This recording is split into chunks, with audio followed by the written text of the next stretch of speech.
Unleashed. Chapter 10. The Pocket Learns His Life.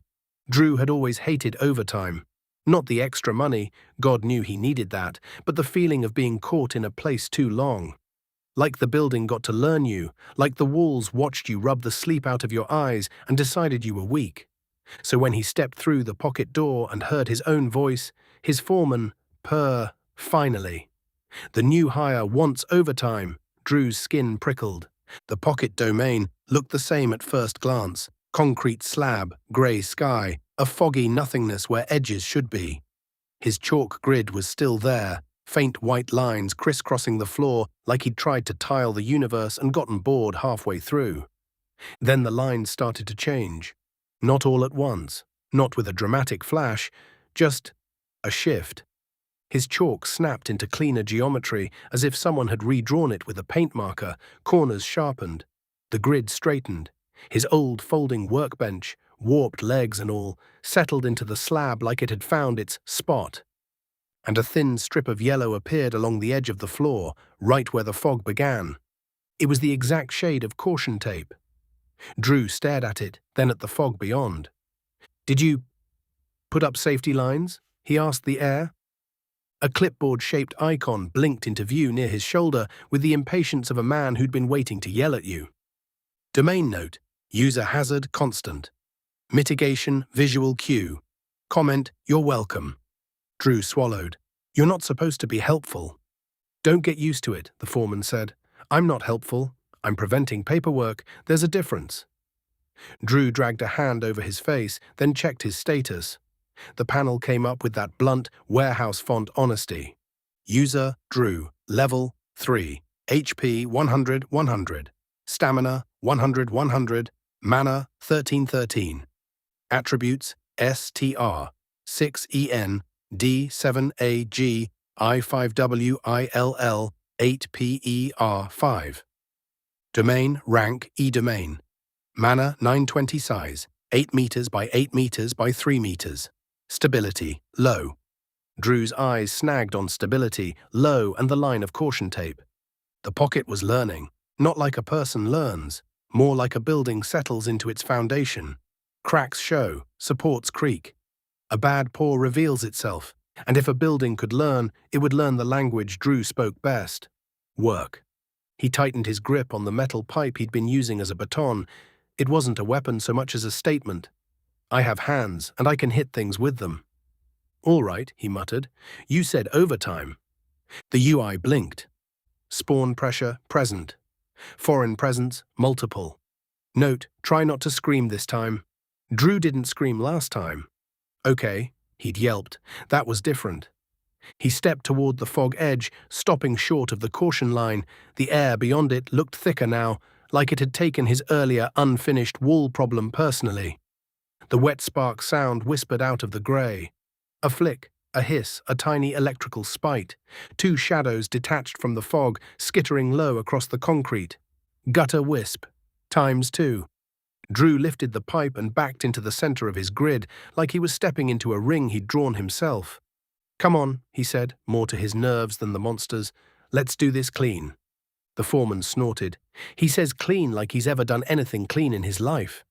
The first wisp darted in, angling for his shin. Drew didn't stomp this time. He waited, measured distance like he would with a saw cut, and swung the pipe down at an angle that would catch it and shove it aside instead of letting it tag him. The pipe hit with a wet thunk. The wisp splattered, recoiled, and reformed. The second wisp came in from his blind side. Drew felt it before he saw it. Like a draft against the back of his neck. A subtle tug in space that didn't belong in a sealed room. He turned sharply, pipe up, and caught it mid-dart. The blow didn't kill it, but it staggered long enough for Drew to extend his open hand.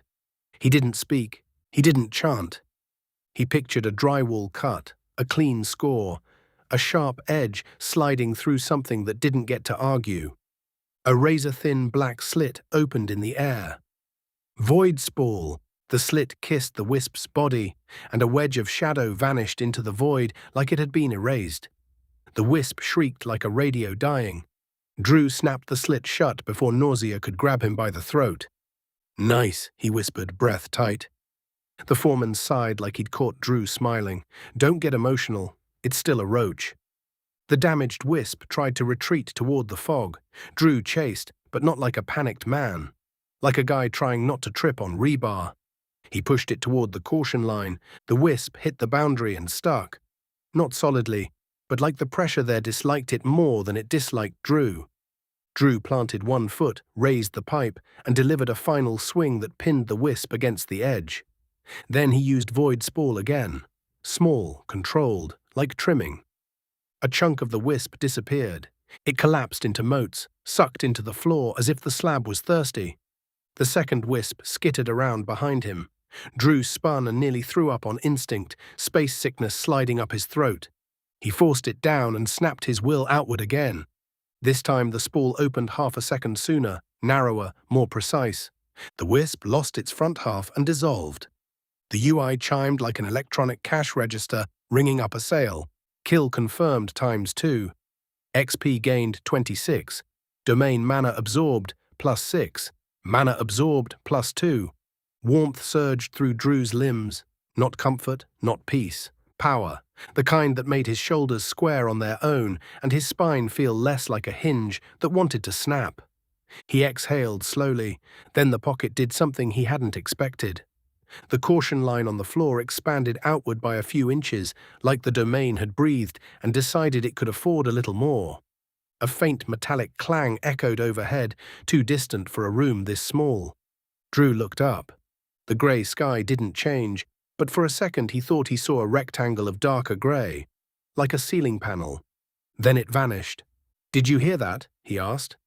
The foreman answered immediately, and this time there was no sarcasm in it. "Yeah." The UI flickered, then stabilized. Domain mana 15/20. Stability, low, improving. Note, keep feeding it. Feeding, fuel. Drew wiped sweat off his brow, looked at the fog edge, and felt that draft sense again, the subtle tug of something moving where his eyes couldn't lock. More wisps, maybe bigger, maybe smarter. He rolled his neck, set his feet, and waited. The fog rippled. A wisp slid out, then another, then two more. Gutter wisp ×4. Threat, low. Warning, low doesn't mean fun. Drew barked a short laugh, half terror, half disbelief. 4? That's what overtime feels like, the foreman said. You wanted to get ahead. Here's the bill. Drew moved. He used the grid like lanes in a warehouse. He cut angles. He forced the wisps into predictable paths. When one tried to flank, he felt it a heartbeat earlier than he should have. Space tugging again, like reality itself giving him a heads up. He didn't analyze it. He used it. Pipe swing, stagger, spall, erase. Pipe swing, pin to boundary, spall, erase. Each spall made nausea nibble at the back of his throat, but he kept the cut small, controlled. He kept his will tight like a clamp. The last wisp tried to retreat into the fog. Drew chased it all the way to the caution line and planted his boot just short of the edge. He held out his hand and opened the slit. And for a fraction of a second, the void looked deeper, not wider. Deeper, like the absence behind existence had layers. Drew's stomach lurched violently. He almost lost focus. The wisp lunged at his leg. Drew reacted on instinct, not with spall, but with raw will. Space tightening, shoving the wisp sideways into the boundary pressure like a hand slamming a pest into a wall. The wisp flattened, trapped. Drew spat out a breath, then used the smallest spall he'd ever managed, thin as a paper cut. The wisp vanished in pieces and dissolved into motes. The mana hit him harder than before. Kill confirmed ×4. XP gained 52. Domain mana absorbed +12. Mana absorbed +4. His knees flexed with the surge. The UI chimed again. Level up. Level 4. Stat points +2. Skill points +1. But what grabbed Drew wasn't the level. It was the domain bar. Domain mana 27/20. The number wasn't supposed to do that. Drew stared. He said intelligently. That's over. The foreman sounded delighted in the way only an internal bully can be delighted. Oh no, the idiot overflowed the cup. Great. Now the floor's going to get sticky. The UI flashed. Domain capacity exceeded. Forced event, domain resolution. Option, spend excess or bleed it into reality. Comment, choose fast, champ. Drew's mouth went dry. Bleed it into reality, like outside. Like your apartment, the foreman said. Like your neighbors. Like the building wiring. Like everything you keep pretending you're not part of. Drew didn't need more explanation. He slapped the air like the UI was a touchscreen. Spend it, now. The panel shifted. Domain upgrade available. Expand floor pad, site pad. Cost, 20. Improve stability, temporary brace. Cost, 10. Add rest zone, safe sleep. Cost, 12. Add storage zone, racks. Cost, 12. Drew blinked. You're kidding. The foreman's voice turned smug again. No, you finally did enough work to unlock more work. Congratulations. Drew's hands shook. He couldn't afford to waste it. Not if bleeding into reality meant helping whatever was already changing out there. He picked fast. Expand floor pad, rest zone. He didn't even pretend it was noble. He wanted space. He wanted somewhere he could sleep without being hunted by fog roaches. He selected both. The UI accepted with the cold finality of a signed work order. Confirmed. Domain upgrade, site pad. Domain upgrade, rest zone. Processing. The pocket shook, not like an earthquake, like a building settling into a new foundation. Deep groans in the slab, a pressure wave that made Drew's teeth ache. The fog edge pulled back like a curtain being yanked. The room expanded. Concrete spread outward beyond the old caution line, revealing a larger pad. More like a small construction staging area than a single room. The grey sky lifted slightly, giving him an extra foot of ceiling height. Then the pocket learned his life the way it always had, by turning into a job site. Wooden studs rose in one corner, half-framed walls that didn't enclose anything yet. Orange safety mesh appeared in a roll on the floor. A traffic cone sat beside it like it had been dropped by an invisible apprentice. And in the newly designated rest zone, a cheap cot materialized.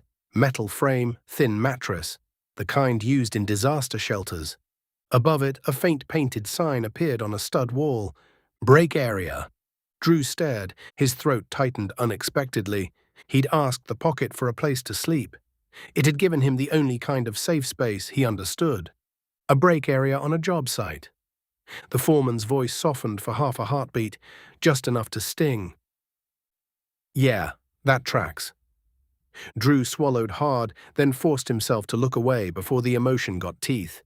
He pulled up his status and spent his stat points fast, before he could overthink and freeze.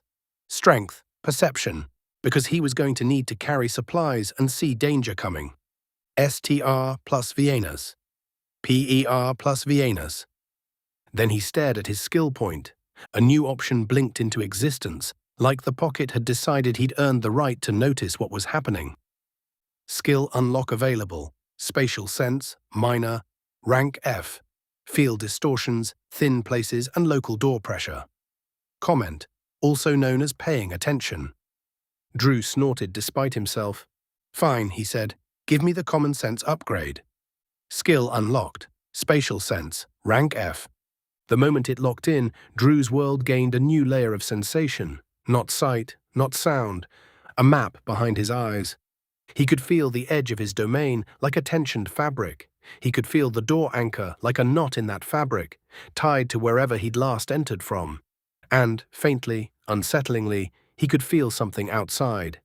A pressure in the real world, distant but growing. Like a storm line you could smell before you saw. Drew sat down on the cot and exhaled. The metal frame creaked. The cot was uncomfortable. It was perfect. The foreman's voice hovered in his skull, smug again. Look at you. You got a break room in your pocket dimension. Your life has officially peaked. Drew lay back anyway, staring up at the grey sky that wasn't sky, and whispered, Yeah. Well, I'm still alive. The foreman didn't argue. Chapter 11. Newsfeeds and hairline cracks. The first thing Drew noticed the next morning wasn't the news. It was the silence. Not outside. Outside there was always something. Cars, distant sirens, a neighbor slamming a door like it owed him money. The silence was inside Drew. The foreman was still there, sure, but the usual constant drip of self-hate had eased, just a fraction, like the system had spent some of its energy building walls instead of insults. Drew woke on the cot in the pocket's break zone with his shoulders stiff and his mouth dry. The air inside the domain still smelled like ozone and nothing, but now it carried a faint undertone of wood, like fresh framing lumber. He sat up and immediately felt spatial sense. The domain edges were tauter than before, less frayed, but the door anchor tugged at him, not as a come-home feeling, as a warning. He opened the door and stepped back into his apartment. The refrigerator light flickered when he opened it, like it was fighting with itself about whether electricity still meant anything. The milk was still there, the ketchup was still there. Reality hadn't collapsed overnight, not yet. He charged his phone and watched it crawl up to 12%, like it resented him. Then the alerts started stacking. Unexplained aurora visible at lower latitudes. Power disturbances continue. Utility companies cite grid instability. Videos surface of birds flying in organized spirals. Experts dismiss as behavioral anomaly. Local pets reportedly refusing to enter certain rooms. Veterinarians offer no explanation. Drew scrolled, thumb dry against the cracked screen. He didn't need the headlines to believe. His body already believed. Spatial sense prickled whenever he looked at certain places, doorways, corners, stairwells. Like the air there had learned a new tension. He went to work anyway, because that's what you did when you were broke and the world hadn't officially ended. The warehouse looked normal until you stood still. Then you noticed the tiny things. The fluorescence overhead flickered in rhythms that didn't match the ballast buzz. A forklift's backup alarm stuttered for half a second, dropping pitch like it was forgetting what sound was. Drew felt the hum in his teeth again, faint, constant. Cal was on the floor yelling at someone about pallet placement, but even Cal looked tired. His eyes darted more than usual, like he expected the lights to go out and wanted someone else to blame before it happened. Sean, the forklift kid, rolled up near Drew's maintenance cage and killed the engine. "Yo," Sean said quietly, leaning close like he didn't want the air to hear him. "You been seeing this stuff?" Drew didn't play dumb. Playing dumb got you killed on job sites. "Yeah," Drew said. "A little." Sean nodded toward the ceiling lights. "My phone keeps doing that compass thing. Spins for like a second. And last night my mum's cat wouldn't go down the hall, just froze. Like the floor was lava." Drew's stomach tightened. Mittens, the prologue, cat, not his cat, but the pattern. "It's probably a solar flare," Drew lied, because that's what people were saying, and lies were insulation. Sean snorted, "Solar flare my ass. My girlfriend's microwave exploded a hot pocket." Drew's lips twitched. Did it explode or did it spark? Sean looked at him sharply. Sparked, like it was possessed. Drew's spatial sense prickled hard enough to make him swallow. He could feel it now, the world leaning, hairline cracks in the rules, spreading. "Just be careful," Drew said. "Keep your eyes open." Sean frowned.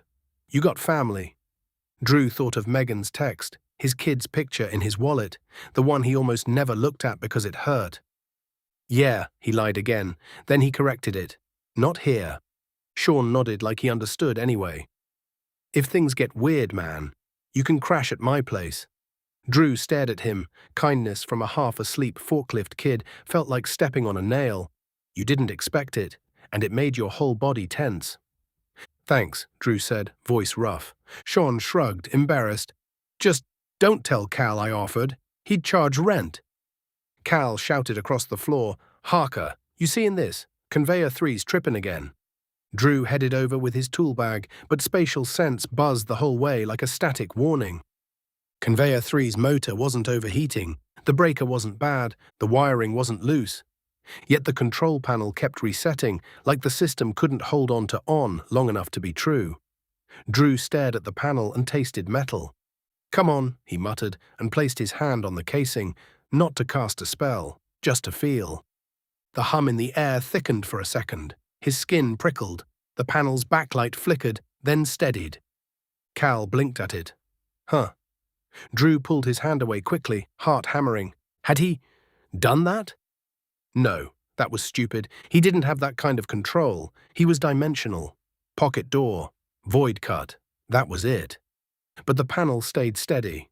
Drew's stomach twisted. He worked the rest of the shift, feeling like the building was listening. When he got home, he didn't turn on the TV. He went straight into the pocket. The job site inside looked more complete than yesterday. The studs were cleaner. The caution tape now hung properly, stretched between two posts that hadn't existed before. A plastic folding table sat in the break zone beside the cot. On it was a clipboard, a literal clipboard. Drew walked over and picked it up. It was blank. Then the UI flickered above it like a hologram rising from paper. Foreman interface updated. Style job site. Comment, "You're welcome. Now it matches your sad little brain." Drew stared at the clipboard, then laughed, short, sharp, tired. "You couldn't give me a couch," he muttered. "You gave me a break table." The foreman's voice came with less bite than usual. "You asked for safe, not comfortable." Drew's throat tightened again, and he hated that his own subconscious could nail him that clean. He set the clipboard down and paced the domain's perimeter. Spatial sense mapped the edges in his head like he'd memorized a building layout. He could tell where the boundary was strongest, where it was thin, where it felt like a bad seam in a drywall joint. He stopped at one spot where the wall pressure buzzed faintly. He pressed his palm against it. Outside of the pocket, somewhere in the real world, something pressed back.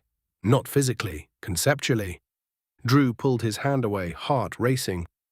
"Tell me I'm imagining that," he whispered. The foreman didn't answer right away. When it did, it wasn't mocking. "No," it said, "you're not." Drew went back to the door, opened it, and stepped into his apartment. The air in the hallway smelled wrong, like pennies and ozone. And from somewhere outside through the window he saw it.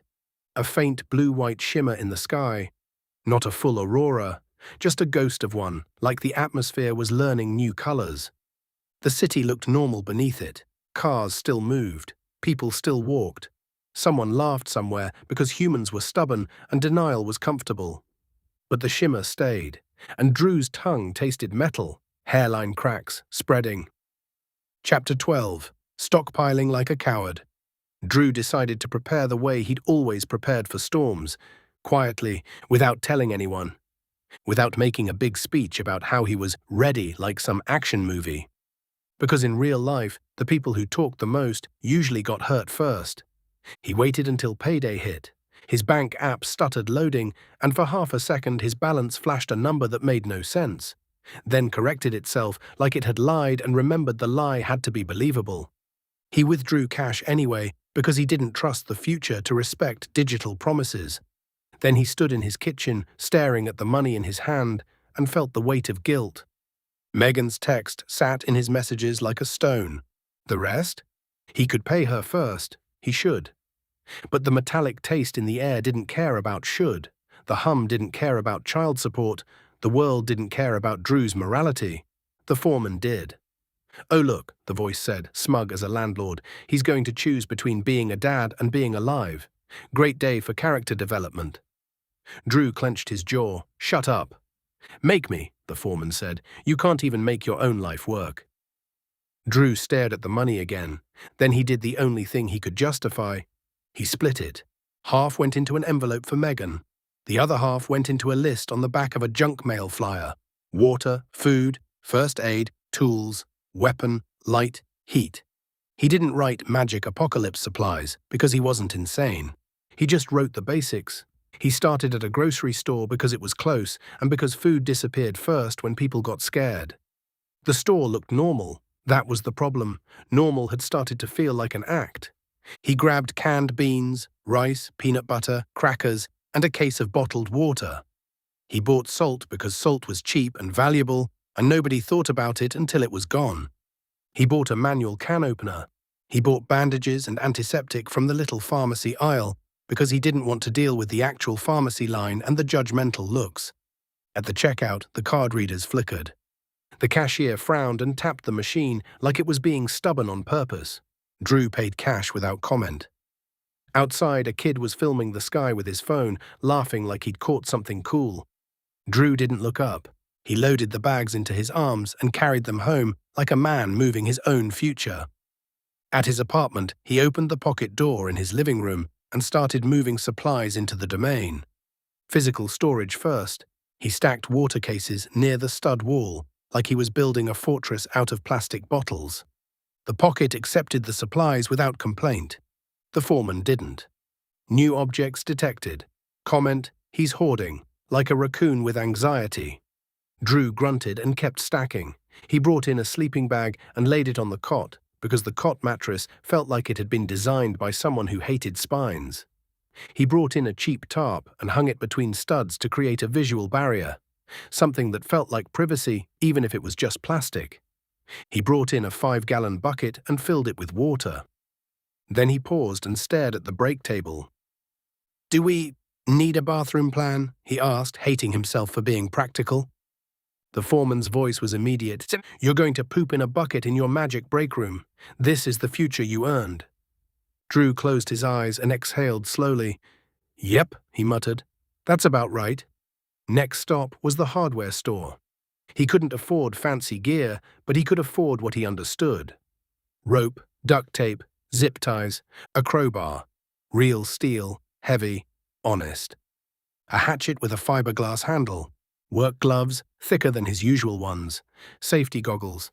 A cheap headlamp and a pack of batteries, even though something in his gut whispered batteries were about to become unreliable. A propane camp stove and a couple fuel canisters, because if electricity stopped being a rule, fire might still be. He avoided guns, not because he was moral, because he knew himself, because he didn't trust panic with a trigger. At checkout, the register rebooted twice before it finally accepted his cash. The cashier joked about solar storms and end times, laughing too loud. Drew didn't laugh. He carried his haul home in multiple trips, using the pocket as a backroom. Not by opening the door in public. That would have been suicide. He'd haul a load to his apartment, open the door, stash it, close it, and go again. Each trip made the metallic taste in the air stronger. By the time he'd finished, his tongue felt like he'd been sucking on pennies. He sat on the break cot inside the pocket, surrounded by supplies stacked like pallet inventory, and stared at his weapon choices: crowbar, hatchet, pipe. "All this," he murmured, "and I still don't know what's happening." The foreman's voice came quieter. "You know enough?" Drew frowned. "I do?" "You know things break," the foreman said. "You know systems fail. You know people panic. You know you don't get help unless you build it." Drew stared at the supplies, then he pulled out the envelope for Megan. He stood there a long time, holding it, and felt his throat tighten. He could still go. He could still drop it off, send it, do the right thing. But the sky outside was shimmering, and the air tasted like metal, and his spatial sense buzzed like a power line about to snap. Drew walked to the pocket door, opened it, and stepped into his apartment. He looked at the envelope again. Then he looked out his window. A faint blue-white haze clung to the streetlights like dust in sunlight, and for the first time Drew realized the hum wasn't coming from transformers or wiring. It was coming from everywhere, from the air, from the ground, from his own blood. He swallowed. "Tomorrow," he whispered. He didn't know if he meant the payment or the end. Chapter 13. The Minute the World Slips. It happened on a morning that wasn't special. No thunder, no ominous horns in the sky, no dramatic crack splitting the horizon. Just a Tuesday that tasted like pennies. Drew woke up already tense.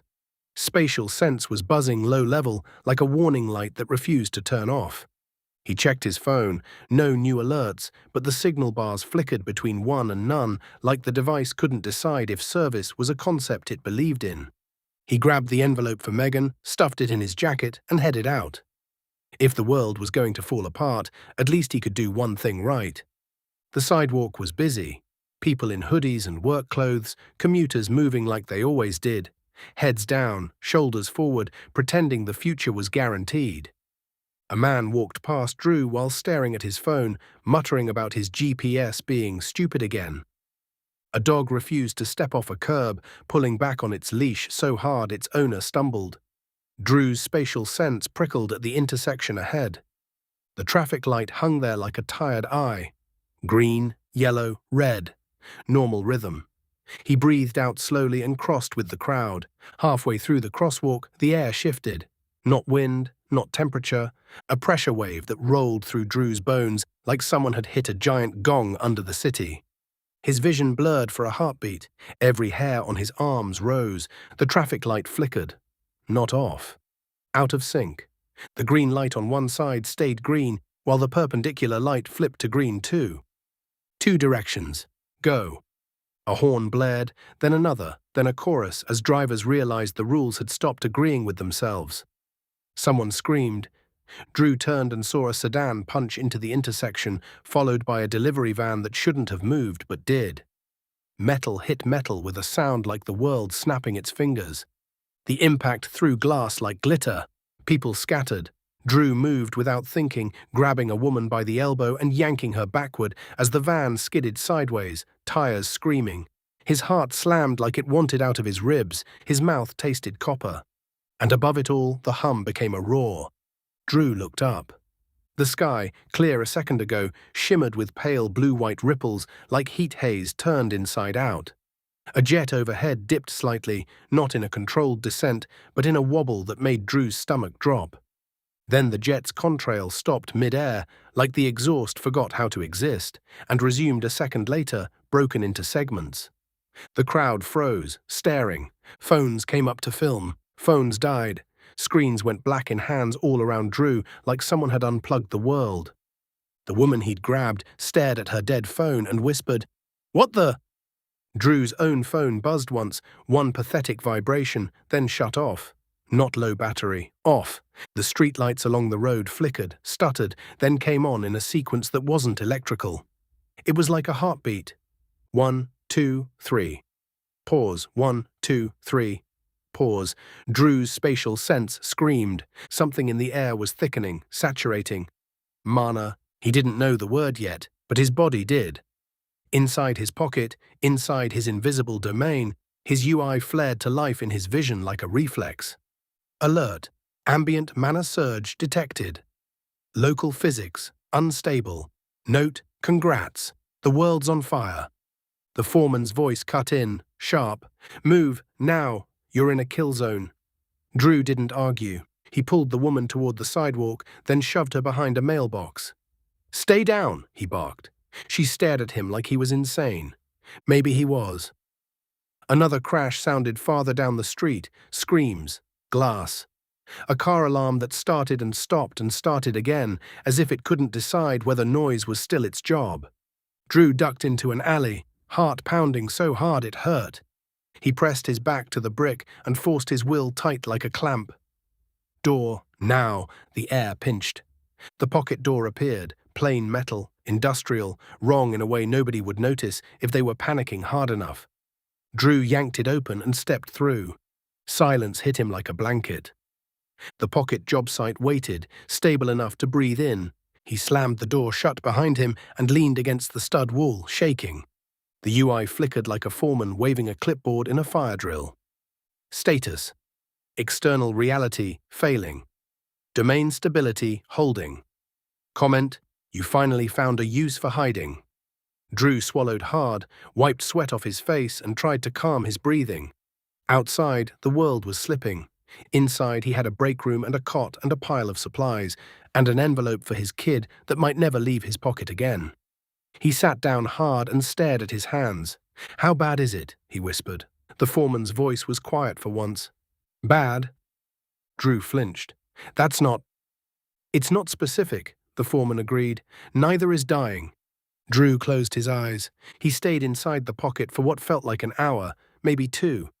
Time drifted weirdly, but he could hear the outside sometimes. Muffled crashes, distant sirens, shouting like the city had become a single arguing organism. Eventually he forced himself up, opened the door, and stepped out into the alley again. The street beyond was chaos. Traffic lights blinked random colors or none at all.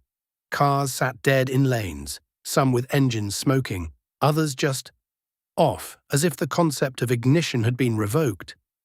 People moved in clumps, shouting, crying, filming with dead phones like the act of recording would make it less real. Drew slipped through back streets toward home, keeping his head down and his hands close. He smelled smoke somewhere nearby. Not from fire, from burned electronics. When he reached his apartment building, the lobby was packed. The stairwell was a crush of bodies. Someone yelled about the elevator being stuck between floors. Someone else sobbed about not being able to call 911. Drew tasted metal so strong it made him gag. He opened his pocket door inside his own apartment and stepped through. This was his advantage. Not power, not heroism. Space to breathe. He put the envelope for Megan on the break table like it was a sacred thing he'd failed to deliver.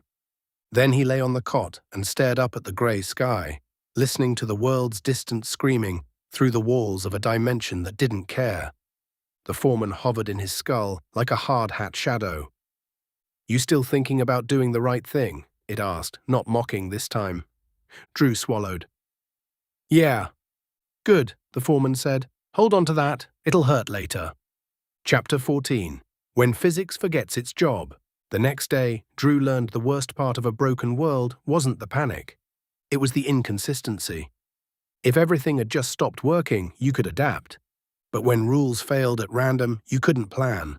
You couldn't predict. You couldn't trust.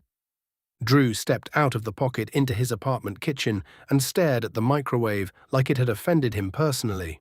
He'd bought a cheap frozen burrito on his last normal grocery run, an indulgence. He set it in the microwave, shut the door, and hit start. The display lit. The fan whirred. For 3 seconds it was normal. Then the microwave made a noise like a wasp trapped in a soda can, and the inside flashed bright blue-white. Sparks crawled across the metal interior like lightning looking for a rule. Drew yanked the door open instinctively. The burrito sat there, untouched, cold. The microwave's light flickered, then died. Then the display rebooted into nonsense symbols, half letters, half shapes that weren't language at all. Drew backed away slowly. The foreman's voice was smug. "Electronics behave inconsistently," it said, "like your work ethic." Drew exhaled through his nose. "Shut up." He walked to the fridge. It hummed. Then it didn't. Then it hummed again, louder. He opened it to check. The light inside flickered like the bulb was arguing with reality. Milk sat there, still cold. For now, Drew's phone was dead. Not no signal. Dead. No boot, no screen. He tried his old multimeter out of habit, touching probes to an outlet. The meter needle jumped, then spun, then settled on a value that couldn't exist. Drew pulled back, heart pounding. Spatial sense buzzed like a warning near the outlet, near the fridge, near the microwave. Not because they were dangerous in the old way, because mana clung to wires and metal like moisture, soaking in. Outside, he heard shouting from the street. He looked through the blinds. A line of cars sat jammed at the intersection, some running, some not. A guy punched his steering wheel and screamed at the sky. 2 teenagers pushed a stalled sedan while laughing hysterically, like if they didn't laugh, they'd start crying. Across the street, an old man's truck started on the first try and rolled away like nothing had changed, leaving the rest of the street staring as if he'd committed witchcraft. Drew's stomach twisted. Random, he pulled out his camp stove and carried it to the balcony because he wasn't going to cook inside and die of fumes on day 2 of the apocalypse. He lit it with a lighter. The flame caught, steady, yellow-orange, honest. Drew exhaled with relief. Then the flame turned blue-white for half a second. Not hotter, different. It flickered, regained orange, then flickered blue-white again, like it was tasting mana. Drew swallowed hard. The foreman spoke softly, almost respectful. "Fire still works," it said, "but it's learning." Drew cooked rice in a pot and ate with a plastic spoon, staring at the city below like he was watching his own life from outside his body. He tried to call Megan. No phone. He tried to text Sean. No phone. He tried to think about his kid. His brain slid away from it like it always did when the pain got too real. He hated himself for that. The foreman didn't let him off the hook. "You're going to regret every delay," it said. Drew's jaw clenched. "I know." He brought food and water into the pocket, stacking it like inventory in a warehouse. He checked his domain status. Domain rank. E-domain mana, 0/40 size, 12 meters by 10 meters by 4 meters. Stability, low, improved. Note, the world outside is bleeding. Keep your door clean. Domain capacity had increased. The pocket had gotten bigger after the upgrade. And now, in the new chaos outside, the pocket felt like one of the few places where rules still mostly held. Mostly. Drew turned on the cheap headlamp he'd bought. It flickered. He frowned and held it tighter, focusing on the idea of light works the way he'd focused on door exists. For a moment, the beam steadied. His mana ticked down. Mana 15/16. Comment, congrats, you're paying for electricity with willpower. Drew snapped the headlamp off, stomach tightening. That's a thing, he whispered. It's always been a thing, the foreman said. You just didn't have a meter for it. Drew sat at his break table inside the pocket, rubbing his forehead. So this was the new world. Technology wasn't reliable, physics was negotiable, mana was thick in the air, and will, human stubborn will, could push back sometimes at a cost. Drew looked down at his hands. He'd always been tired. Now he had a system telling him exactly how tired he could afford to be. Outside, another shout rose. A crash, glass breaking, someone screaming, "It won't start! It won't start!" Drew stood, grabbed his crowbar and opened the pocket door just a crack to look out into his apartment hallway. The building smelled like sweat and fear. Someone was running down the stairs. Someone else was pounding on a neighbor's door. Drew closed the door quietly. He wasn't ready to be a hero. He wasn't ready to be a monster. He was ready to survive. He turned back to his supplies, his cot, his job site pocket world, and the sarcastic voice in his skull. "Okay," he said aloud. "What's next?" The foreman didn't answer with a joke. It answered with a warning. "Something's wrong with the animals." Drew froze. "What do you mean?" Spatial sense prickled hard, sharp, localized like a nail under skin. Not inside the pocket. Outside, close. Drew swallowed and tightened his grip on the crowbar. The world had forgotten how circuits worked. Next, it was going to forget how flesh worked, and Drew had a head start, plus a void blade that could erase chunks of whatever came through his door. Chapter 15. First aberration. Drew slept in bursts. Not the good kind. Not the kind where you wake up with your mouth dry and your brain empty, and for 3 seconds you forget your own name. He slept the way you slept on a break room bench while the job site still screamed in the distance, half a foot in, half a foot out. Ready to move. The pocket's cot creaked every time he shifted. The break area sign looked more insulting at night, like it was laughing at him for treating a magic dimension like a construction trailer. Outside, through the door anchor, he could feel more than hear. The building kept doing that thing where frightened humans turned into animals, pacing, shouting, slamming doors, crying behind drywall. And under it all, the new hum. Mana didn't sound like anything. It sounded like the absence behind sound.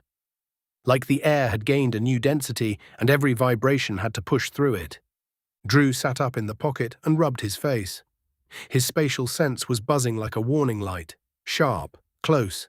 He grabbed his crowbar. "Don't," the foreman said immediately. Drew froze mid-reach for the door. "Don't what?" "Don't do the heroic thing where you open the door and find out what's wrong with the animals by letting it jump into your face." Drew swallowed. Something's outside. No kidding. The UI shimmered into view over the break table, clipboard icon and all. Alert, local anomaly, biological distance. Near. Note, it's not a pet anymore. Don't try to pet it. Drew's throat tightened. He had neighbors. He didn't know their names, but he knew their noises. The couple that fought quietly, the guy who played bass too loud, the old lady who always smelled like lavender when she passed in the hallway. And down the hall, Unit 3D, there'd been a dog, a big one. The kind that thumped its tail against the wall when someone came home. Drew stood and walked toward the door like he was approaching a rattlesnake. He opened it a crack. The hallway beyond was dim. Emergency lights flickered, casting everything in a sick orange. The air smelled like sweat and electricity and something coppery that made Drew's tongue taste like pennies. A sound came from the stairwell, a scratching that was too fast.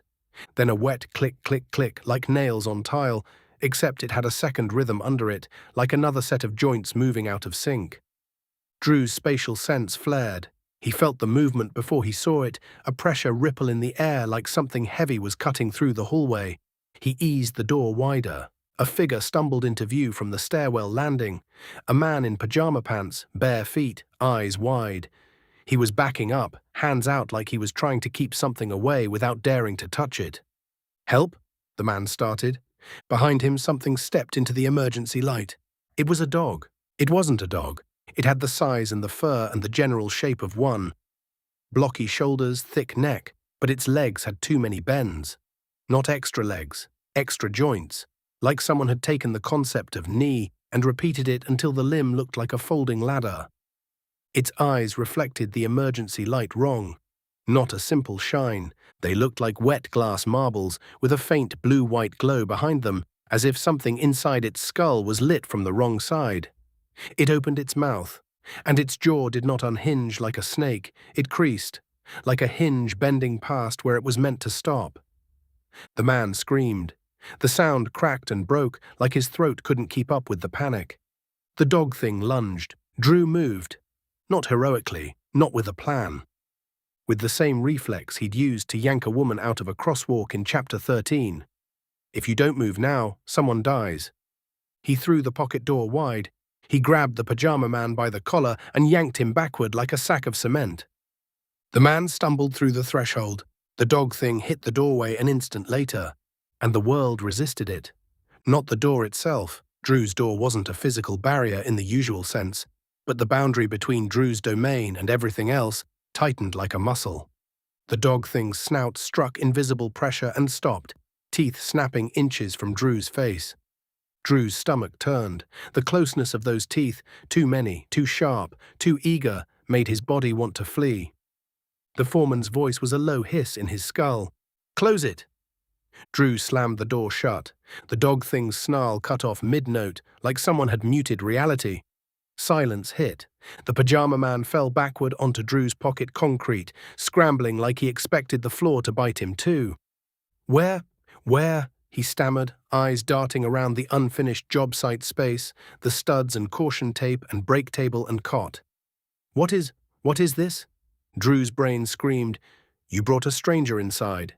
His spatial sense screamed, "You brought a stranger inside." The UI screamed it too. Warning, unregistered human presence. Domain stability, drop detected. Comment, "Are you starting a daycare?" Drew's chest tightened. "Stay still," he snapped at the man, more harsh than he meant. "Don't touch anything." The man stared at him, eyes wet. There's a dog. I saw it." Drew's fingers tightened around the crowbar. He could leave the man here, lock the door, let him panic in the break area. He could be that kind of person now, the kind the world was going to produce in bulk. Drew hated how easy that choice felt. "Name," Drew demanded. The man blinked rapidly. Kyle Jensen. Please, my girlfriend is—" Drew cut him off. "Kyle, listen. You're going to stay here, quiet. If you scream, I will throw you out. Do you understand?" Kyle nodded like his neck was broken. Drew looked at the pocket door. The foreman's voice came dry. "You know you can't keep him." "I'm not keeping him," Drew muttered. "You're doing the thing where you pretend the consequences aren't your problem." Drew swallowed hard. The dog thing was still outside, in his hallway, in his building, and it was going to kill people. Drew opened the door again. The hallway snapped back into existence with its flickering emergency lights and copper taste. The dog thing was there, pacing in front of his apartment door. Its legs bent wrong, clicking like broken scaffolding. It stared straight at Drew, not at the open doorway. At Drew, as if it could smell his mana, or his will. The UI flickered with a new designation, like the pocket had finally decided what it was dealing with. Entity identified. Aberrant hound, rank. Threat, moderate. Note, moderate means it can eat you. Drew's mouth went dry. He stepped out into the hallway, crowbar up. The hound lowered its head. Drew felt his spatial sense flare as it shifted its weight. Not just movement, intent, the direction of the lunge, the timing. He braced. The hound launched. It moved with horrible efficiency despite its wrong legs, each extra joint snapping into place like a machine finding a rhythm. Drew swung the crowbar. Steel met bone, or whatever passed for bone now, with a dull thunk. The impact jarred his arms. The hound twisted mid-air, landing on the wall, its paws finding purchase where they shouldn't have. For a heartbeat it clung there like a spider. Then it dropped toward Drew's face. Drew ducked, feeling hot breath and copper stink sweep over his scalp. He swung again, catching its ribs. The crowbar hit with enough force to make Drew's wrists ache, but the hound didn't fold the way an animal should. It bent around the blow like it had too much flexibility. It snapped at Drew's forearm. Teeth grazed his sleeve, cut cloth, scraped skin. Pain flared. Drew hissed through clenched teeth and shoved the crowbar forward like a spear, jamming it into the hound's mouth. The hound bit down. Metal screamed against teeth. Drew's arms shook. He could feel the creature's jaw strength like a hydraulic clamp. The foreman's voice was sharp. "Void, now!" Drew didn't want to. Void Spall wasn't a weapon you swung. It was a rule you broke. And the last time he'd used it too freely, nausea had nearly dropped him. But if he didn't use it, the hound was going to take his arm off and then drag him into the stairwell like meat. Drew focused, not on the void, on the cut, on scoring drywall, on snapping a zip tie, on trimming a stud, controlled, precise. He raised his free hand and meant a thin tear. A razor slit of black opened near the hound's jawline. The hound's lower jaw, still clamped on the crowbar, vanished in a chunk, erased cleanly as if reality had edited it out. The hound let go, jerking back with a sound that was half yelp, half static scream. Drew staggered as nausea slammed him like a punch. The hallway tilted, the emergency light smeared. His mana bar, faintly visible in his peripheral HUD, dropped in a sharp, ugly chunk. Mana, 16/16 to 9/16. Warning, Void Spall overdraw. Symptom, nausea. Comment, congrats, you're allergic to your own power. Drew swallowed hard and nearly vomited. The hound shook its head, drool and blood and blue-white shimmer dripping. It wasn't dead. It shouldn't be alive with half a jaw missing, but Mana didn't care about should. It lunged again, slower now, angrier. Drew raised the crowbar and forced his breathing under control. He couldn't afford another big spall. His stomach couldn't afford it either. So he did what he knew. He worked the job. He baited the hound into predictable angles, stepping sideways, using the hallway walls like containment. He let it bite at empty air, then punished with steel. Each hit slowed it. Each hit cost stamina. His forearms burned. The hound finally overcommitted, front legs folding wrong, weight shifting too far forward. Drew saw it. Spatial sense screamed it. He opened a small void spall, thin as a paper cut, right across the tendons of its front leg. Not a big chunk. A clean line. The leg buckled like a snapped support beam. The hound crashed to the floor, scrambling, trying to stand on a limb that no longer understood itself. Drew stepped in and brought the crowbar down on its skull with everything he had. The impact echoed through the stairwell. The hound's eyes, those blue-white marbles, stared up at him for half a second. Then the glow dimmed. The body convulsed once, and then it began to unravel, not like flesh rotting, like mana leaving. Blue-white threads rose from the corpse in luminous wisps, spiraling toward Drew like smoke pulled by vacuum. The pocket, through the open door, drank them. The UI chimed with cruel cheer. Kill confirmed. Aberrant hound, rank F. XP gained 38. Domain mana absorbed +10. Mana absorbed +3. Warmth surged through Drew's arms and chest, stabilizing his shaking hands. It didn't erase the nausea, but it dulled the edge. The foreman's voice was smug. See, you can do your job when you stop crying about it. Drew leaned against the wall, breathing hard, and swallowed bile. His hands were slick with sweat. His forearm bled under the torn sleeve. And he'd killed a dog. It hadn't been a dog, not anymore. But some part of him still saw fur, still remembered the thump of a tail against drywall. Drew forced himself to look away. Behind him, Kyle was whispering from inside the pocket door. "Is it dead?"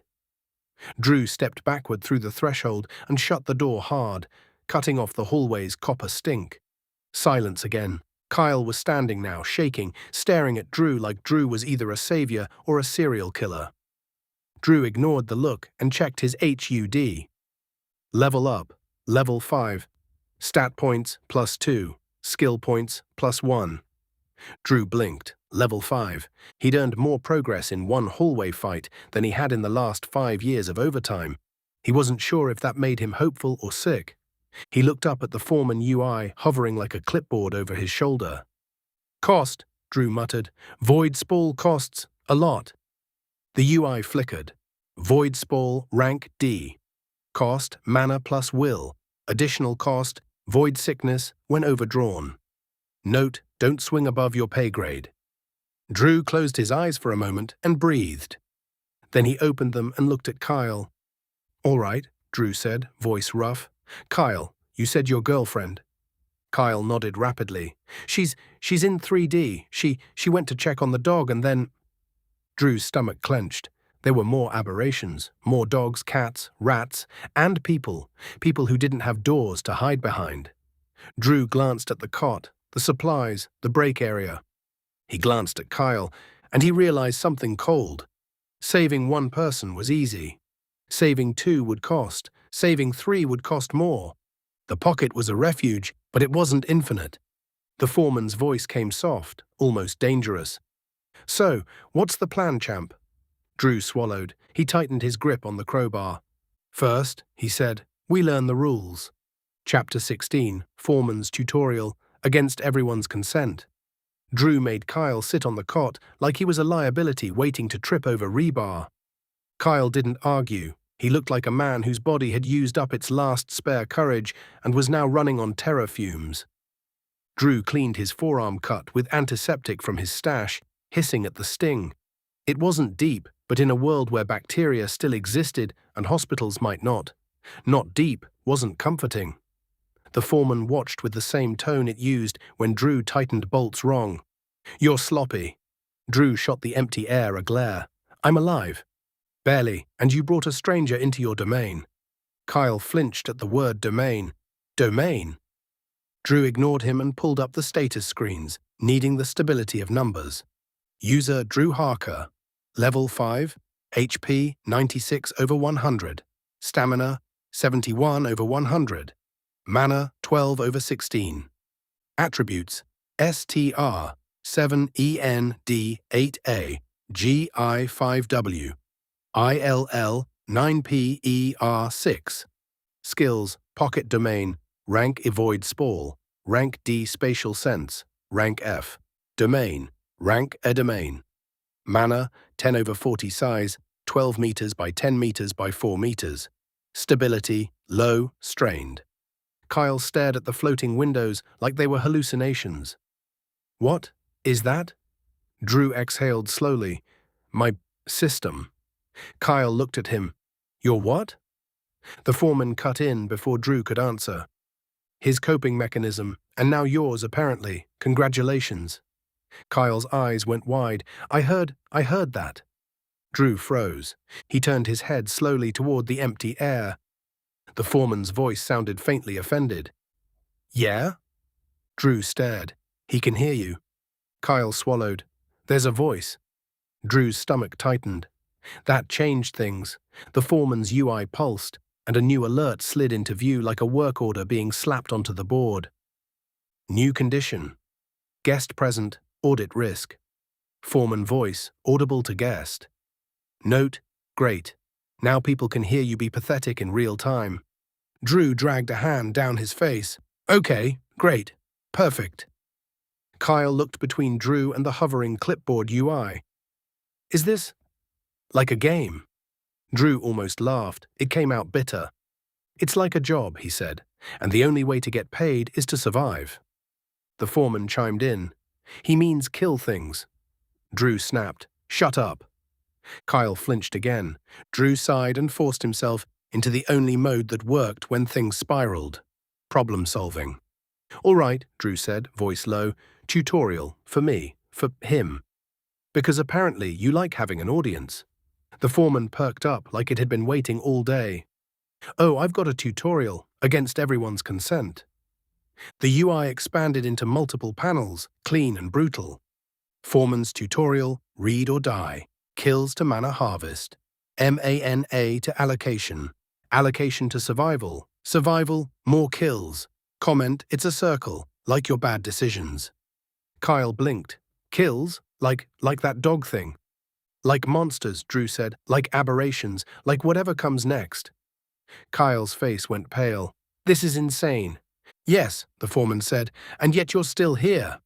Drew pointed at the HUD. Explain domain mana versus my mana. The UI shifted, almost pleased. Resource types, user mana, fuel skills, Void Spall, door control, will-based actions. Domain mana, fuels pocket upgrades, space, stability, storage, rule layers.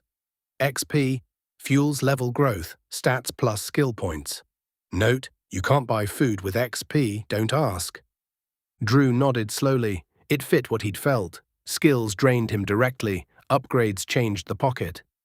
And harvesting? Drew asked. A new panel blinked. Mana Harvest. When a hostile entity dies by your action, ambient mana spills. Your domain absorbs the majority by default. You absorb a portion as user mana plus XP. Optional, bring corpse/essence into domain for improved harvest efficiency. Comment. Yes, this means you're a trash compactor for the supernatural. Kyle stared. So, killing things makes you stronger. Yes, Drew said, voice tight. Kyle's eyes flicked to Drew's forearm cut. And if it kills you first, you don't get stronger. That's the spirit, the foreman said. He gets it. Drew looked at his new skill point notification. What do I spend this on? The UI opened a list like a menu you didn't want to order from. Skill point available. Options: Void Spall, Refine, Reduce Cost, Improve Precision, Domain Reinforce, Temporary Stability Brace, Cost Mana, Pocket Step, Short Shift Inside Domain, Cost Mana, Harvest Pull, Tug Spilled Mana/Corpse Essence toward Domain, Cost Will. Drew stared at the list. He glanced at Kyle, sitting on the cot, shaking. He glanced at the stability readout, low, strained.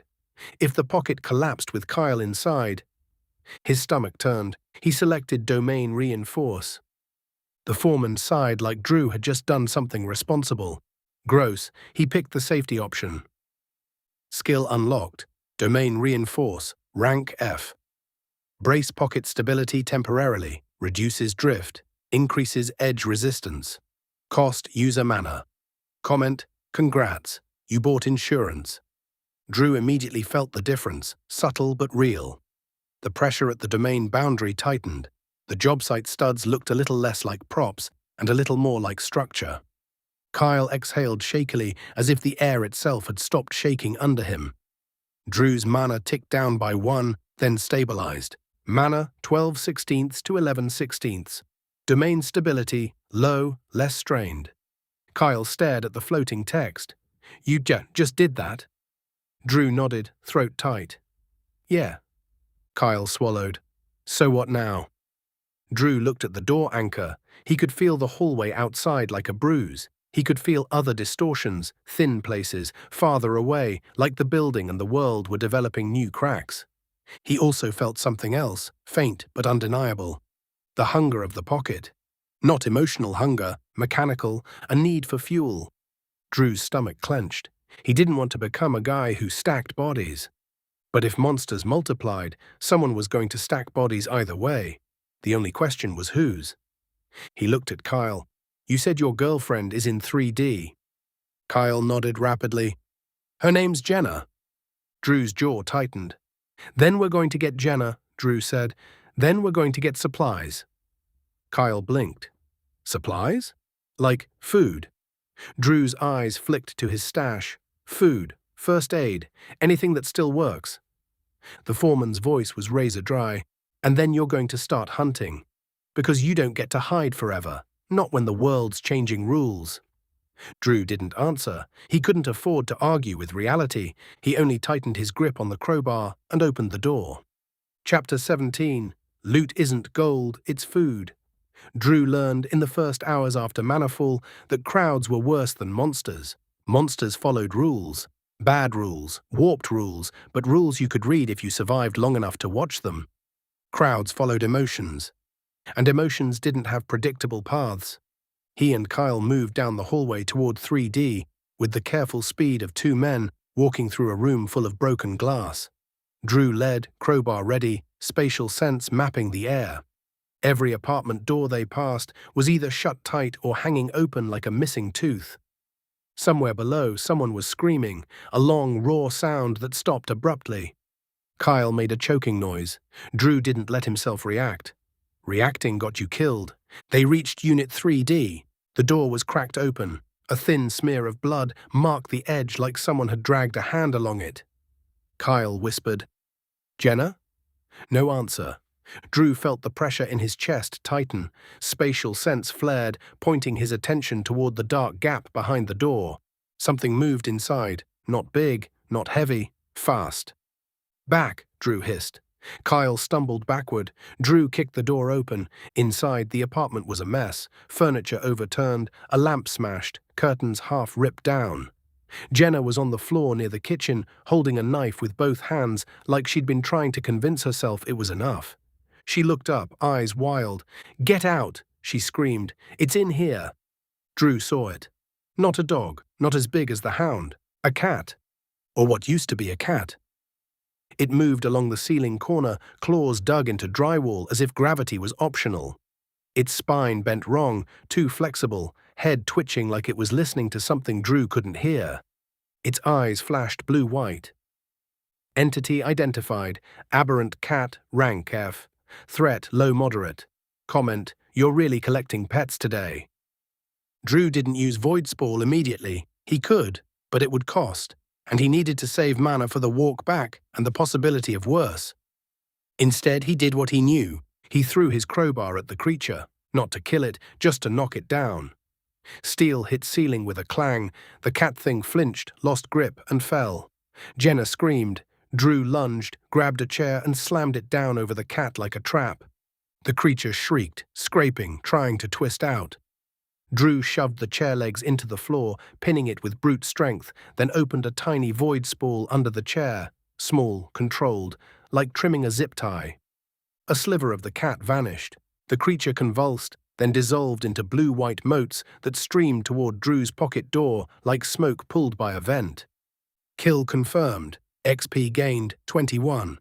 Domain mana absorbed, +6. Mana absorbed, +2. Drew's stomach rolled, but the cut had been small enough that nausea stayed manageable. He grabbed his crowbar back and turned to Jenna. She stared at the empty space where the cat had been. "Where did it go?" she whispered. Kyle rushed forward, dropping to his knees beside her. "Jenna, oh my God, are you okay?" Jenna's eyes flicked to Drew like he was something worse than the cat. "Who is—" "Friend," Kyle said quickly. He saved me." Drew didn't like the word. Friend implied trust. Trust implied risk. He looked at the couple and made a call. "Pack a bag," Drew said. "Only essentials. Food, water, meds, shoes, now." Jenna blinked. "Why?" "Because your building is a monster nest now," Drew thought. "Because the city is falling apart. Because if you stay, you die." Out loud, he said, "Because it's getting worse." Kyle looked at Drew, then at Jenna and nodded. "Do it." Jenna scrambled up, shaking, and started grabbing things with frantic hands. Backpack, water bottle, a small first aid kit. Kyle grabbed canned food and shoved it into a grocery bag. Drew watched the hallway through the open door, spatial sense buzzing. He could feel other movement, not in their unit. In the building. "Move," he said. Kyle and Jenna hustled into the hall. Drew led them back to his apartment, every step feeling like walking through a world that no longer believed in safety. At his door, Drew paused. He couldn't bring both of them into the pocket.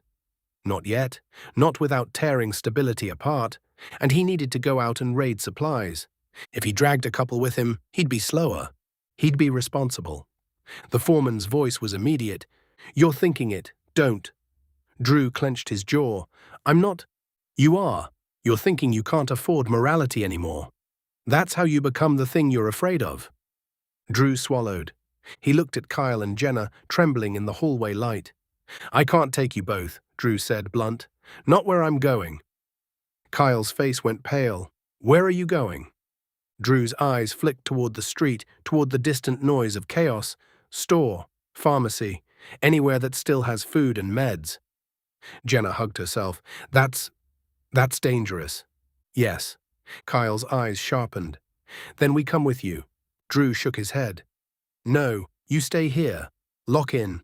Barricade. If something comes through your door, you run. Downstairs, outside, wherever, don't stay. Kyle opened his mouth to argue.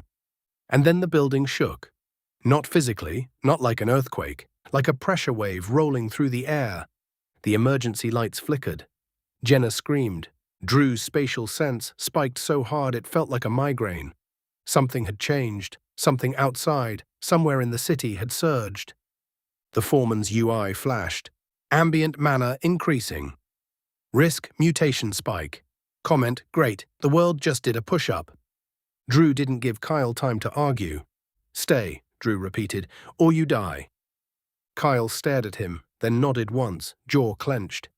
Jenna looked like she wanted to call Drew insane. Drew opened his apartment door, slipped inside, and shut it. Then he opened his pocket door and stepped into the job site refuge for one crucial reason. To think, to plan, to not become a monster. He checked his domain mana. Domain mana 16/40.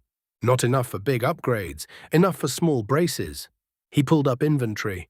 It was already filling. Tools, water, food. He could carry more, but only if he moved fast and didn't get pinned by people. People were the problem. The foreman's voice sounded almost gleeful. Oh good, we're doing the loot run chapter. Drew rubbed his face. Shut up. You need food, foreman said. You need meds. You need to stop thinking you can wait for the government to fix this. Drew didn't argue, because the power grid outside had already answered that question. He stepped back out into his apartment, grabbed a backpack and headed down the stairs. The lobby smelled like panic. Outside, the street was worse. Cars sat dead in lanes. Others moved like drunk insects, engines coughing. People gathered in clusters, shouting, arguing, trying to get signal on dead phones. Drew kept his head down and moved like a man who'd spent his life navigating dangerous work sites. Eyes scanning, posture ready, hands free. He reached the nearest grocery store and immediately knew it was already going bad. The front windows were cracked. A crowd pushed at the entrance like a living animal. Someone screamed inside. Drew didn't join the crush. He circled behind the store, found the loading bay, and forced the door with his crowbar. Not with finesse, not with instructions, just brute leverage. He slipped inside. The back room smelled like cardboard and fruit and spilled milk. Emergency lights flickered. Somewhere up front, people were yelling. Drew moved fast, grabbing what mattered. Canned food. Rice, peanut butter, protein bars, water. He didn't waste time with junk. He loaded his backpack and then filled his arms like a man used to carrying too much. He turned and found a teenager in the aisle behind him, holding a kitchen knife, eyes wide. Drop it, the kid said shakily. Drew froze. The kid was thin, scared, not a predator, not yet. Another figure stepped out behind the kid, an older woman clutching an inhaler in one hand and a small bottle of pills in the other. The kid's knife shook. Drew felt the weight of the crowbar in his hand and understood how easy it would be to become the strong one and take what he wanted.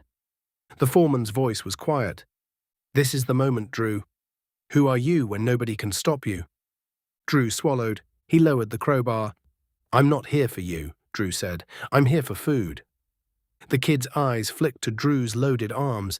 That's our food. Drew nodded. Then take some. The older woman stared. What? Drew shifted his grip, set half the cans on the floor, and pushed them forward with his boot. Take it, Drew said. I'm not fighting a kid for beans. The kid's knife lowered an inch, confusion cutting through fear. The older woman's eyes filled with tears that embarrassed her. Thank you, she whispered. Drew shrugged, forcing his voice flat so it wouldn't crack.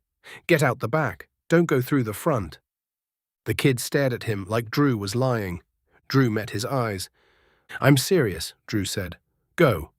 The kid grabbed the cans, the woman grabbed the bag, and they hurried toward the loading bay. Drew let out a breath he didn't realize he'd been holding.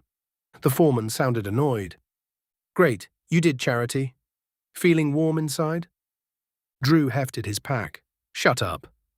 He moved deeper into the back room and hit the pharmacy section by memory. This store had a small one. He didn't grab everything. He grabbed what mattered: antiseptic, bandages, antibiotic ointment, painkillers, electrolyte packets. He found a small box of insulin pens behind a locked case. Someone had smashed it already. He grabbed them too, not because he needed them, because someone would. As he moved toward the loading bay, a crash sounded from the front. A gunshot, then another. Drew froze. The store lights flickered blue-white for a second, like the building had inhaled mana. A scream cut off abruptly. Drew's spatial sense flared. Movement, fast, wrong, heading toward the back. Not human. He ran, not toward the front, toward an alley outside where he could open his pocket door without being seen. He burst into the alley, slammed the loading bay door behind him, and forced his breathing steady. Then he meant the door. It appeared against the brick wall like it belonged there. Drew stepped through into his pocket job site and dumped the backpack onto the concrete. The supplies clattered like treasure, but not the shiny kind. The kind that kept your lungs working and your blood inside. The UI chimed like a register. Supplies stored. Comment: look at you, robbing stores like an amateur. Drew wiped sweat from his face. I didn't rob. You absolutely robbed, the foreman said. You just robbed with manners.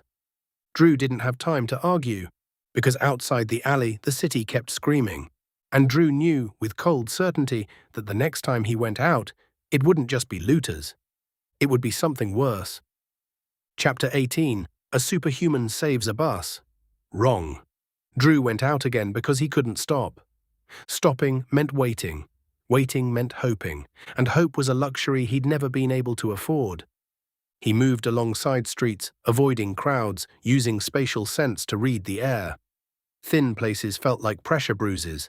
Some corners made his teeth ache. Some alleys felt like the world was stretched too tight. He kept his mana topped as best he could, resting in the pocket between trips, letting the domain settle him. Kyle and Jenna were still in their apartment when Drew checked on them. Alive, terrified, barricaded. Kyle had a crowbar. Jenna had a kitchen knife and the look of a woman who'd realized knives didn't matter against monsters. Drew didn't promise them safety. He didn't lie. He just said, "Stay quiet. I'll come back." Then he headed out again. He was halfway back from a second run, this time from a small pharmacy where he'd grabbed antibiotics and a portable first aid kit, when he heard the crowd noise ahead change shape. Not just shouting. A wave of sound, a collective gasp, then cheering. Drew stepped to the edge of an intersection and saw why. A city bus sat sideways in the road, its front end smashed into a light pole. The pole itself was bent like soft metal. The windshield was spiderwebbed. People inside pressed against the glass, faces pale. Around the bus, cars were jammed at weird angles, some dead, some still sputtering. A delivery van had its nose buried in a storefront, and crawling out from the shadow under the van was something that made Drew's stomach drop. It had been a dog once, maybe. Now it was bigger, thicker, a mass of fur and jointed limbs with bone ridges that looked like rebar pushing through skin. Its eyes glowed blue-white. It sniffed the air, then it moved toward the bus. The crowd screamed, and then a man stepped forward. He was young, mid-20s maybe. Tall, lean, wearing a hoodie despite the heat. His hands were shaking, but his posture was straight. Mana clung to him like heat shimmer. Drew's spatial sense spiked. This wasn't just ambient. This was concentrated, awakened. The man raised both hands toward the aberration. The air in front of him thickened. A translucent, rippling wall appeared, barely visible except where dust and light caught it. The aberration slammed into it and bounced back like it had hit reinforced glass. The crowd cheered. Someone shouted, "Holy shit, he's like..." The awakened man's face contorted with strain. Sweat ran down his temples. His hands trembled harder. The bus driver pounded on the door from inside, trying to get people out. The barrier held. The aberration snarled and hurled itself again, harder. The barrier flexed like a trampoline. The man gritted his teeth. "Get them out," he shouted. People surged toward the bus door. Drew felt something cold slide down his spine, because he could feel the man's will. It wasn't controlled like Drew's careful cuts, it was raw power being shoved outward like a hydraulic jack. And raw power was unstable. The foreman's voice was a low murmur in Drew's skull. "Watch." The bus door opened. People started spilling out, crying, limping, clutching each other. A woman with a baby stumbled down the steps. The barrier wobbled. The awakened man's eyes widened, panic flaring. He pushed harder. The barrier thickened. And then snapped, not breaking like glass, breaking like an overpressurized pipe. A shockwave exploded outward. Drew threw himself behind a parked car by instinct. Air slammed into him like a fist. The crowd screamed. The barrier didn't just vanish. It collapsed inward, like the man's will had recoiled and taken space with it. For a half-second, the air around the bus distorted, warped, like the world had been folded wrong. Then it released. The aberration, caught too close, was flung backward into a storefront with enough force to shatter brick. But so were people. 2 civilians who had been running away were knocked off their feet like bowling pins. One hit the pavement and didn't move. The baby's mother screamed as she fell, cradling the child. The awakened man staggered, eyes wide with horror. I didn't... He raised his hands again, trying to stabilize something that was already gone. Mana surged around him, wild now, like a fire he couldn't control.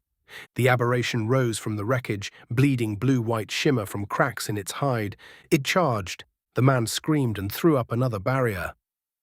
But this time it formed wrong. Not a wall, a dome, and it formed around everything. Bus, people, aberration. A bubble of pressure that slammed down like a lid.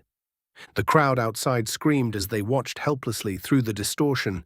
Inside the dome, people were trapped with the monster. The aberration thrashed. The bubble flexed, tightening. Not intentionally. The man's will was slipping. The bubble constricted like a fist closing. People inside pressed against it, faces distorted, hands smearing across invisible force. Drew's heart hammered. Power wasn't morality. Power wasn't control. Power was just a loaded nail gun in shaky hands. Drew moved. He sprinted toward the dome's edge, ignoring the screaming crowd, ignoring the risk. He raised his hand and opened Void Spall. Not big, not dramatic. A thin cut. He aimed at the dome's boundary, where the pressure felt thickest. The void slit, kissed the barrier. For half a second, the barrier thinned. A hole opened, air screamed through like a punctured tire. The dome shuddered. The awakened man screamed, "Stop! You'll—" Drew didn't stop. He cut again, widening the puncture just enough to release pressure without collapsing it entirely. Mana drained hard. Nausea slammed him, but he held. The bubble loosened. A gap opened. People inside scrambled toward it like drowning swimmers toward surface air. The aberration lunged too. Drew reacted on instinct. He opened a larger spall across the creature's front legs. The legs vanished in chunks. The creature crashed, shrieking. Drew almost blacked out from the recoil. Mana, 16/16 to 5/16. Warning, void overdraw. Void sickness, severe. Comment, you are going to throw up your soul. Drew stumbled, vision tunneling, but people were getting out. Crawling, limping, dragging each other. The awakened man was sobbing now, hands shaking, staring at his own barrier like it was a murder weapon. I didn't... Drew wanted to say something comforting. He didn't. He couldn't afford comfort. He could only afford action. A siren wailed somewhere, maybe real, maybe a dying alarm. An EMT unit skidded into the intersection. An ambulance that miraculously still ran. 2 EMTs jumped out. One of them, a woman with dark hair pulled tight, face grim, ran straight toward the wounded, shouting orders like she could bully reality back into place. Move! Get back! Hey! You can walk? Then walk. She didn't hesitate. She didn't freeze. She didn't scream. She worked. Drew felt a weird twist in his chest. He recognized that kind of person. Then the aberration, still alive despite missing legs, twitched violently. Its body convulsed. Mana flared around it, blue-white threads snapping like sparks. And then it did something Drew hadn't seen before. It threw itself forward without legs, dragging itself by its front claws like a nightmare with a purpose. It lunged at the closest warm body, the EMT. She turned too late. Drew's spatial sense screamed. He tried to lift his hand for another spall, and his stomach flipped. His vision blurred. Void sickness slammed him. He couldn't, not in time. The creature hit the EMT, knocking her down. She screamed once, then gritted her teeth and tried to shove it off, fighting like a woman who'd wrestled drunks and trauma and worse. Drew staggered forward anyway, crowbar raised. He swung. Steel hit the creature's skull with a crack. It flinched, turning toward him, its eyes locked on Drew. Blue-white glow, hunger. Drew knew he had one spall left before his body quit on him. He opened a thin black line across the creature's neck. The head didn't fall. There was no gore. The head simply ceased to be connected in a way reality recognized. The glow dimmed. The body slackened. Motes rose. Kill confirmed. XP gained 62. Domain mana absorbed, plus 18. Mana absorbed, plus 5. Warmth surged. Drew's nausea eased just enough to keep him upright. The EMT lay on the ground, clutching her side, blood staining her uniform. She looked up at Drew with sharp, furious eyes. "Who?" she gasped. "Who the hell are you?" Drew didn't answer, because the awakened man screamed. Not a panic scream. A loss of control scream. Mana flared around him. His barrier, what was left of it, shattered into invisible shards that slammed into the street like pressure bullets. People screamed. Drew flinched. The EMT, still on the ground, got hit by the shockwave and cried out, clutching her ribs harder. Then the awakened man collapsed to his knees, sobbing, hands shaking like he was trying to hold himself together. He wasn't a villain. He was a person who'd been given power faster than his brain could adapt. And people had paid for it. Drew looked at the EMT bleeding on the pavement. He saw the way she tried to sit up despite the pain, still reaching toward a wounded civilian like work mattered more than blood. And Drew knew the next chapter of his life was about to get complicated. Chapter 19. Pocket Refuge, One Guest. Drew didn't plan to save her. He didn't plan anything past survive the next minute. But when he saw the EMT try to crawl toward another injured person with her ribs possibly cracked and blood soaking her shirt, something inside him snapped into place. Not heroism, responsibility. The kind you felt when a machine was failing and you were the only one who knew how to keep it from killing someone. Drew knelt beside her, ignoring the copper smell of blood and mana. "Hey," he said, voice rough, "don't move." She glared at him, jaw clenched against pain. "I'm fine." "You're not," Drew said. Her eyes narrowed. "Who are you?" Drew swallowed. "Drew." She tried to sit up again and hissed, hand tightening over her side. "Mina," she said through gritted teeth. "EMT, and what did you just do to that thing?" Drew didn't have a clean answer, so he went with the only honest one. "I cut it," he said. Mina stared at him like she was trying to decide if she was concussed. Behind them, the crowd surged closer, shouting questions, filming with dead phones out of habit. The awakened man was still on his knees, shaking, people screaming at him, others trying to help. The intersection was turning into a riot. Drew's spatial sense buzzed. He could feel other distortions nearby, thin places opening like sores in reality. He could feel the air thickening again. More monsters would come, and Mina couldn't run. Drew made the decision before he could talk himself out of it. He slid an arm under Mina's shoulders. She immediately tensed and tried to shove him away. "Don't, I can—" "You can't," Drew said bluntly, "and if you stay here, you die." Mina's eyes flashed. "I'm not leaving people." Drew looked at the injured civilians, at the chaos, at the screaming crowd. He looked at the new world forming in front of his eyes and felt something in his chest go cold. "You can't save them if you're dead," he said. Mina's jaw clenched hard enough to crack teeth. Drew lifted her. She was lighter than she should have been. Too much adrenaline, too much fatigue, too many shifts spent carrying other people until her own body forgot it mattered. He carried her into an alley off the intersection, moving fast, crowbar clutched in his free hand. Mina grunted with pain, but didn't scream. Tough. Drew reached a shadowed wall where no one could see directly from the street. He set Mina down carefully, keeping his hand pressed over her side to control bleeding. Mina stared up at him, breathing hard. "What are you—" Drew meant the door, Reality pinched. The pocket door appeared against the alley wall like it had always been there. Mina went still. Her eyes widened. What is that? Drew didn't have time for explanations. He opened the door and pulled Mina through. The pocket job site swallowed the alley noise instantly. Dry air, concrete, studs, caution tape, the brake area sign. Mina's eyes darted around in pure, stunned disbelief. What? Where? She breathed. The UI did not share her awe. Alert. Guest entry confirmed. Domain stability decreasing. Domain mana upkeep increased. Comment, you brought in a bleeding stranger. You're insane. Drew grunted and set Mina on the cot. The cot creaked like it was complaining. Mina immediately tried to sit up, eyes sharp. No, I'm not. Where's the door? Drew pointed without looking. There. Mina saw the doorframe standing in empty air and blinked hard. That's magic, the foreman said cheerfully. Mina froze. Who said? The clipboard, Drew muttered. Don't worry about it. Mina looked at the floating UI like she was about to have a panic attack. Then she looked back at Drew and grabbed his wrist with surprising strength. Listen to me, Mina said, voice low and intense. If you dragged me somewhere and you think you can… Drew leaned in, meeting her eyes. I'm not taking you, he said. I'm saving you. Because you're bleeding and you're useful. Mina blinked. Drew added, and because you tried to keep working while you were dying, and I'm not watching that happen. Mina's grip loosened slightly. The foreman muttered, Look at him. He thinks he's a good person now.